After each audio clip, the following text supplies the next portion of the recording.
सुनिए। सा भार्या सुचिर दक्षा, ऐसी नारी स्वयं तो पवित्र रहती ही है, और उसकी क्या विशेषता है? उसकी यह विशेषता है कि उसके दरवाजे पर जो लोग आते हैं उनको जिमाती है। जिमाना एक धर्म है, लेकिन झूठे बर्तनों में जिमा देना, आपने दिन में जो भी सत्कर्म किया होगा सब लुप्त हो जाएगा, कुछ बचेगा ही नहीं। झूठे पात्र में जिमाने का इतना बड़ा दोष है। पहले बर्तन राख से साफ किए जाते थे, उसके बाद मिट्टी चली,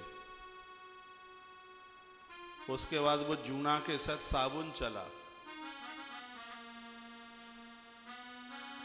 ये स्टीला विस्टीला आया है, तब से तो बस ऐसे ही धो धा करके सकरे बोलते हैं जिसको, पुण्य छीड़ होता है।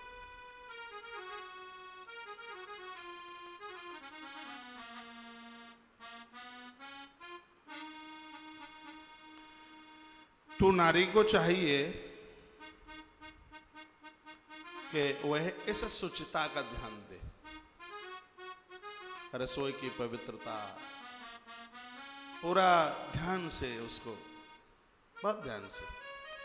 आपके चूल्हा चौके पर अति पवित्रता चाहिए, शुचिता चाहिए। उस पवित्र रसोई का तो भोग भगवान को लगता है।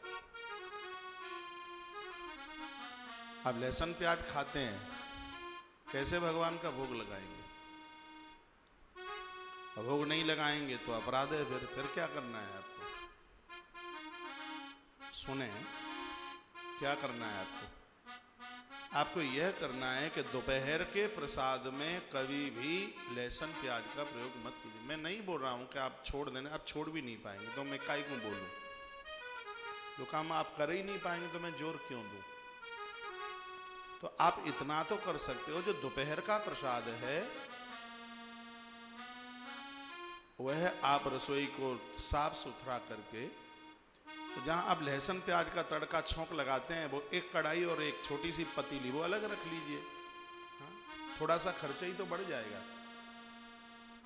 जो लहसुन प्याज वाला है वो शाम को बना लीजिए, क्योंकि 24 घंटे में से पके हुए अन्न का जो रसोई के ऊपर पका है उसका एक बार भोग लगे, तो दोपहर को लगा दीजिए उसका भोग, शाम को दूध का भोग लगा दीजिए, सुबह मिश्री चिनौरी वगैरह जो होता है उसका आप लगा दीजिए।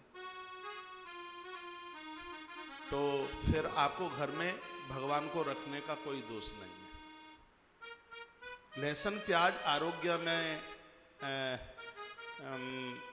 आयुर्वेद में उसको ठीक से लिया गया है, लेकिन उसमें मादकता है, उसमें आलस्य है, उसमें प्रमाद है।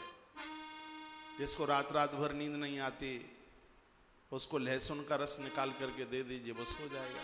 जिसको हैजा हो गया है, टाइफाइड हो गया है, जैसे लू लग गई है, झांक लग गई उसे, तो उसको प्याज का रस दे दीजिए, उसको फायदा मिल जाएगा। लेकिन वो औषधि के रूप में लेते हैं तो ठीक है।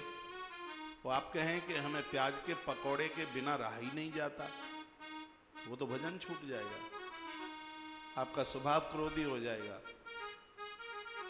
तो उसके लिए आप ये शाम को बना लें, रात को बना लें। यदि मन मानता नहीं है, बच्चों का मन होता है, तो उसके दो बर्तन अलग कर लीजिए, क्योंकि प्याज रोटी की थाली परात में तो डलती नहीं है, ना लहसुन उसमें डलता है। तो या तो दाल बनाओगे तो छौंक लगाओगे तो उसके लिए कढ़ाई, सब्जी बनाएंगे उसके लिए पतीला, तो ये दो बर्तन उसके अलग कर लीजिए। दोपहर का जो वह आप प्रसाद बना रहे हैं वह बिल्कुल साफ सुथरा, बिल्कुल एकदम साफ सुथरा है। ठाकुर जी प्रतीक्षा करते हैं, नामदेव की रसोई की प्रतीक्षा करते थे भगवान। नामा की रसोई, बड़ी अद्भुत घटना घटी। आप नामदेव को पढ़िए। नामदेव की जो माँ थी वो बहुत छोटे जीवन में वैधव्य हो गई। पति उनके पिता की मृत्यु बहुत छोटे में हो गई, और उस समय का यह समय था, बहुत जल्दी शादियां हुआ करती थी, और यदि यह घटना घट जाए तो बड़ा मुश्किल होता था जीना। पिता ने एक दिन अपनी बेटी को समझाया, छाती से लगाया और कहा, बेटा अपने तो सब कुछ विट्ठल है, तो उन्हीं को अपना पति मान ले। और ये दुनिया में पहली घटना हुई, क्या घटना हुई? पति की मृत्यु के लगभग 10 वर्ष बाद यह घटना हुई कि विट्ठल नाथ को ये अलौकिक संबंध है, ज्यादा सोच में मत पड़ना, ये संबंध है अलौकिक, जिसमें संसार की वासना की दुर्गंध नहीं है।